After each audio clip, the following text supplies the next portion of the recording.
Vamos a enseñarles quién manda. ¡Disparen! They're heading this way. Oh my god, dude. I just landed the parachute on the roof and made the sniper. That was so dope. Are you gonna drive that? Yes. Oh, I'm getting lit up from the inside though. Don't worry, here comes the cavalry. Yeah!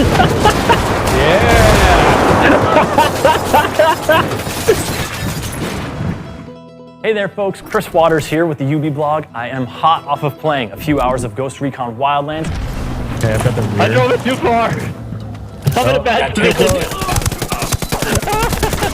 And I got to talk to Dominic Butler and Noradine Aboud about the game, about customization, about how you make it your own, and how that transitions between solo and co-op.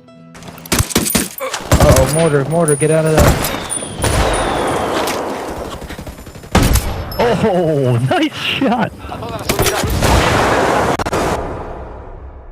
We started off with one of the things that I've been really looking forward to getting my hands on, which is character customization. Yeah. Right from the get-go, you get to make your ghost. That's it. We want to make sure the player has the total freedom of choice to express themselves whatever way they want. That starts from the very beginning of the game with the creation of your ghost. You choose the gender, the ethnicity, the hair, the gear they're wearing. But it also extends then to the loadout, the type of ghost you want to be, what kind of weapons and tools you want to bring into the battlefield, and really kind of make it your own. So when you're playing, let's say, 4-player co-op, everybody has access to the whole range of the customization. If you decide to customize your weapon in a certain way, maybe you can specialize in sniping gear, whereas one of the other guys is going to take something more as a direct approach. So the combinations are already massive as a single player game, but if you mix this with all the gamers and all the creativity, it's gigantic.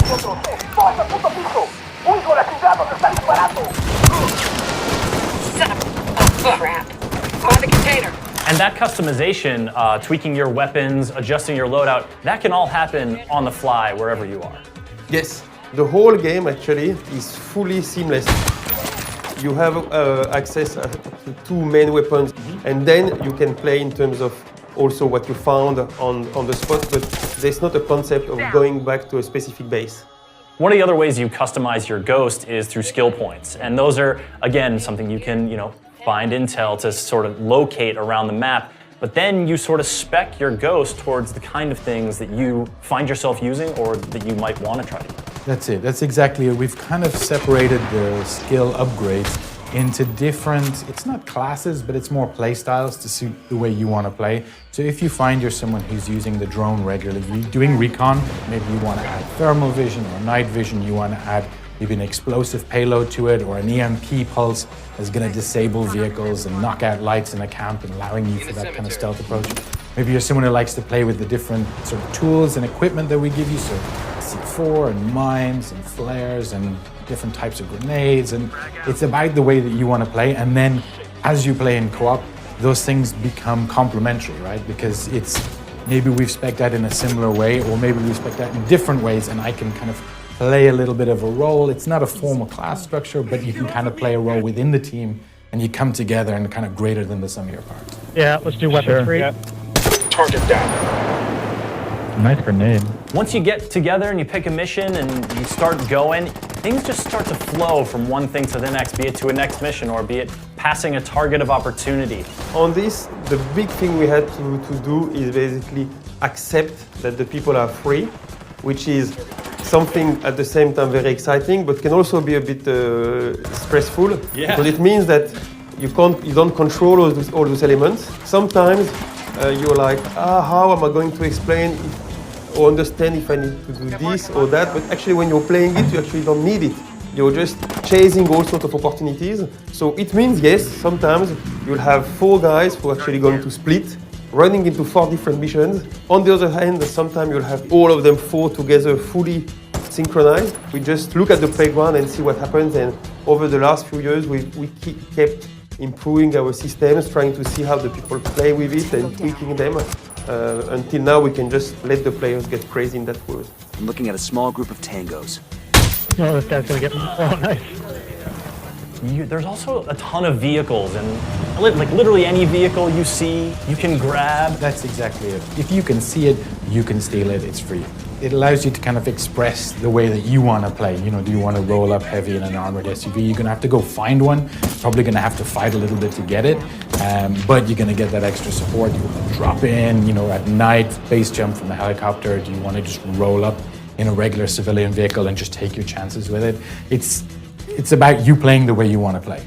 As a player, if you look at this game, you're not going to say, oh, that's the jungle game, or that's the mountain game. Because in fact, Bolivia is very varied, is very rich, and where it's interesting, it's in terms of gameplay situations.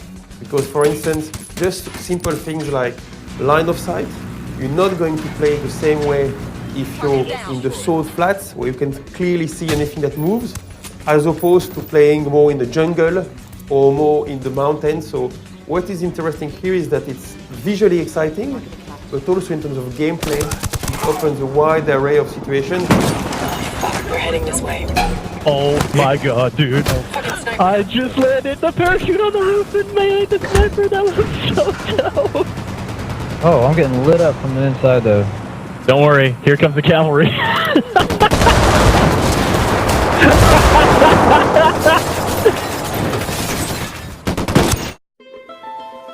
This used to be a peaceful country, full of life, tradition, and joy. A place where we shared the stories of our ancestors, and they watched over us from the stars. Until one day, they turned their backs.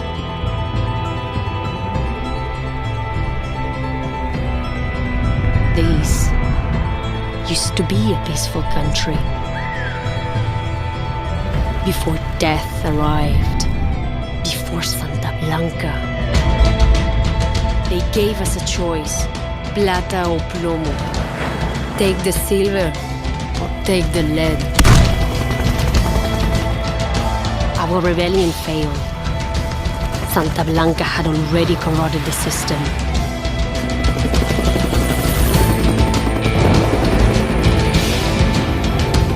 We realized the only way to stop our enemy is with a greater enemy. The only way to stop death is with a ghost.